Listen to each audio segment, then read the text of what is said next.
ভালো মানুষকে পাওয়া খুবই সস্তা।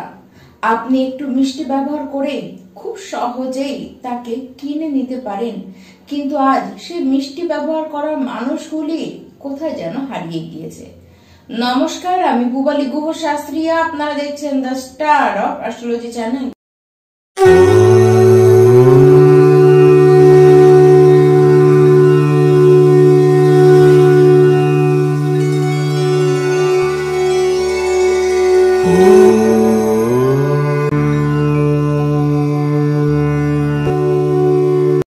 2025-এর 10তম মাস অক্টোবর মাস আসতে চললো। আর এই মাসে আমার সকল প্রিয় মিথুন রাশির দর্শক বন্ধু, আপনারা সকলেই কেমন থাকবেন তা নিয়ে আজকের এই ভিডিও। সবার আগে আমরা জানবো আপনাদের শরীর এবং স্বাস্থ্যের কথা। শরীর স্বাস্থ্য আপনাদের এই মাসে ঠিক কেমন থাকবে। এই মাসে ইমিউনিটি আপনাদের কিন্তু ভালো থাকবে, কিন্তু 9 অক্টোবরের আগে নয়, সেটি কিন্তু পরে। 9 অক্টোবরের আগে অবশ্যই যারা ডায়াবেটিস পেশেন্ট রয়েছেন, যারা সুগার পেশেন্ট রয়েছেন, আপনাদেরকে খাবার দাবার বুঝে খেতে হবে। বিশেষ করে বেশি কোনো খাবারের সুগার থাকলে সেটিকে আপনাদের কিন্তু অ্যাভয়েড করতেই হবে। তাছাড়া খাবার দাবার বুঝে খান, কারণ পেটের সমস্যা হতে কিন্তু দেখা যাচ্ছে বাইরের ফাস্ট ফুড, জাঙ্ক ফুড এইসব কিন্তু আপনাদেরকে এড়িয়েই চলতে হবে, নাহলে স্টমাকে কোনো ইনফেকশন আপনাদের হয়ে যেতেই পারে। আর শুধুমাত্র এটি 9 অক্টোবরের আগে পর্যন্ত। 9 অক্টোবরের পরে কোনো সমস্যা, এরকম জাতীয় সমস্যা কিন্তু দেখা যাচ্ছে না। ছোটখাটো মাথা ব্যথা, মাথা ধরা, এই সমস্ত সমস্যা নর্মাল সমস্যা আপনাদের থাকতে পারে, তার বেশি কিছু কিন্তু নয়। এবার আসি মিথুন রাশির যারা শিক্ষার্থীরা রয়েছেন, পড়াশোনা নিয়ে আপনাদের যা চিন্তা ভাবনা, যা আপনারা ভেবে রেখেছেন, সমস্ত কাজগুলিকে যখনই আপনারা করতে যাবেন দেখবেন কোনো না কোনো ভাবে কাজ কিন্তু ডিলে হচ্ছে। আর আপনাদের মধ্যে কিছু কনফিউশন থাকবে। কোনো বড় কিছু করবেন কিন্তু আপনারা কিন্তু প্রচন্ড কনফিউজ। আর ঠিক এই কনফিউশনের কারণে আপনারা এর তার কাছে যুক্তি নেবেন, এর তার প্রভাবেও আপনারা চলে আসবেন, এবং প্রভাবে পড়েই আপনারা কিন্তু ভুল সিদ্ধান্ত নিয়ে ফেলবেন, ভুল কাজটি আপনারা করে ফেলবেন। দেখুন, আপনারা যদি কোথাও ভর্তি হতে চান, কোনো এক্সাম যদি থাকে, মানে যাবেন এক্সামে, আদৌ যাবেন কিনা এরকম কনফিউশনের মধ্যে যারা রয়েছে, ডিসিশন নিন, আপনি নিন। কারো কাছে প্রশ্ন করবার দরকার নেই, যেটি মনে হচ্ছে সেটিকে আপনারা করে দিন। অতিরিক্ত বেশি চিন্তা করতে যাবে না, বেশি ভেবে সময় নষ্ট করবার কিছু নেই। পড়াশোনা অবস্থার মধ্যম আছে, পড়াশোনা করবার ইচ্ছেও আপনাদের মোটামুটি থাকতে দেখা যাচ্ছে। যা করবার সেটিকে করে ফেলুন নিজে থেকেই। এবার আসি মিথুন রাশি আপনাদের জীবনে লাভ রিলেশনের অবস্থান নিয়ে। দেখুন, যাদের জীবনে কোনো প্রেম নেই, যারা সিঙ্গেল রয়েছেন, এই মাসে কোনো এমন বন্ধুত্ব পেতে পারেন যার কাছে আপনি আপনার মনের কথাগুলি সমস্ত কিছু বলতে পারেন, বা আপনার লাইফে এ সময় কেউ প্রেম হয়ে আসতে পারে, তবে সেটি ইন্টারকাস্ট কোনো লাভ রিলেশনের মধ্যে আপনারা কিন্তু পড়তে পারেন। কিন্তু আপনার সামনের ব্যক্তিটির মধ্যে যারা প্রেম করছেন, তারা দেখবেন আপনার সামনের ব্যক্তিটি খুব বেশি কিন্তু রাগ দেখাচ্ছে। আর এইটি 27শে অক্টোবর পর্যন্তই একই অবস্থান থাকবে। সামনের ব্যক্তিটি আপনাকে ডমিনেট করবার চেষ্টা করবে, ছোটখাটো বিষয়ে খালি খুঁত ধরবে, অযথা তর্ক সে বাড়িয়ে উঠবে। কিন্তু আপনারা কি করবেন?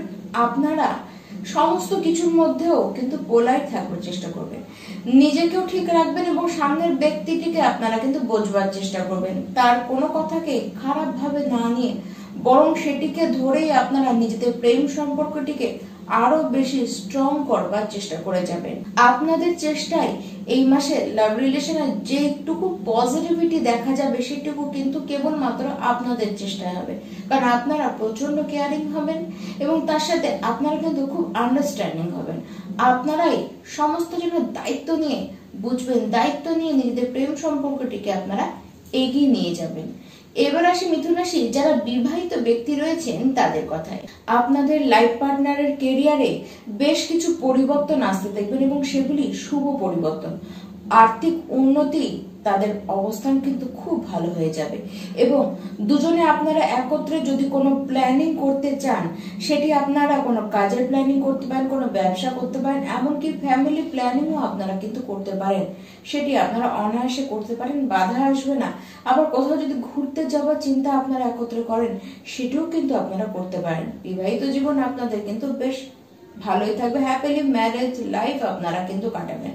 আর আপনাদের না আর আপনারা যদি পার্টনারশিপের কোনো বিজনেস করতে চান, একত্রে কোনো বিজনেস করতে চান, সেটির ক্ষেত্রেও কিন্তু বেশ পজিটিভই দেখা যাচ্ছে। দেখুন, এই মাসের শুরুর দিকে মিথুন রাশি আপনাদের যে কোনো কাজের ক্ষেত্রে দেখবেন একটুখানি বাধা আসবে, কিন্তু আপনারা যদি ধীর থাকেন, আপনারা যদি স্থির হয়ে স্টেবল হয়ে কাজটিকে করেন, দেখবেন কাজটির মধ্যেও স্টেবিলিটি আসবে এবং কাজটিও আপনারই কিন্তু হবে।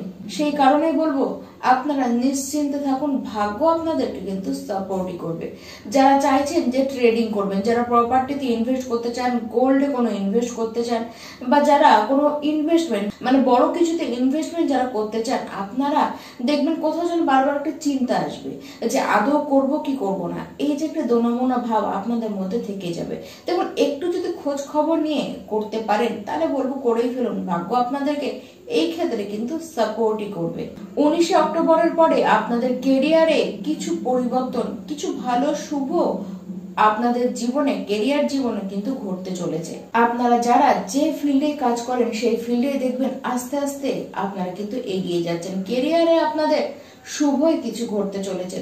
দেখুন, আপনাদেরকে হার্ড ওয়ার্ক কিন্তু করতে হবে এবং যথেষ্ট রেসপন্সিবিলিটি আপনাদেরকে নিতে হবে। আর সেগুলিকে নিতে কোথাও যেন প্রথম দিকে, মাসের শুরুর দিকে আপনাদের মধ্যে কিছু ভয় থাকবে, কিন্তু চিন্তা করবার মতন কিছু নেই। কারণ যত দিন এগোবে, মানে 19 অক্টোবরের পর থেকে আপনাদের ঘাড়ে যে সমস্ত দায়িত্ব আসবে, সেগুলি আপনারা নেবেন এবং আনন্দ সহকারে নেবেন এবং সেগুলিকে সঠিকভাবে আপনারা কিন্তু পালন করেও দেখাবেন। যারা জবলেস রয়েছেন, তাদের জন্য সুখবর, 19 অক্টোবরের পরে জব পাওয়ার সম্ভাবনা কিন্তু বেশ ভালো দেখা যাচ্ছে। আর আপনারা যদি কাজের জায়গায় কোনো বড় পরিবর্তন করতে চান, সেটির জন্য 19 অক্টোবর পর্যন্ত অপেক্ষা করুন, তারপরে করুন, আপনাদের পক্ষেই ভালো হবে। আর ব্যবসার ক্ষেত্রে প্রত্যেকটি ব্যবসায়ীকেই বলবো মিথুন রাশি, যে আপনাদের ব্যবসার অবস্থান কিন্তু খারাপ নয়। বিশেষ করে ডেইলি ইনকামও বাড়বে, তার সাথে ব্যবসায়িক যে বুদ্ধি, ব্যবসায়ের যে ভাবনা, সেই সমস্ত কিছু আপনাদের মধ্যে কিন্তু বাড়বে। ব্যবসায় উন্নতি হবে, কাজের জায়গায় আস্তে আস্তে কিন্তু আপনারা উন্নতির দিকেই এগোবেন। এটি মাসের শুরু থেকে আস্তে আস্তে আপনারা নিজেরাই কিন্তু ফিল করতে থাকবেন। প্রত্যেকটি মিথুন রাশির ব্যক্তি আপনাদের উদ্দেশ্যে বলি যে আপনাদেরকে তো উপায় করতেই হবে, এবং সেই উপায়ের মধ্যে প্রথম যে উপায়টি আপনাদের করতে হবে, সেটি হলো গায়ত্রী মন্ত্রের জপ আপনারা করুন। প্রত্যেকটি দিন 108 বার করে গায়ত্রী মন্ত্র জপ করুন এবং তার সাথে সূর্যদেবের উদ্দেশ্যে আপনারা সূর্যার্ঘ্য দান করুন। নমস্কার।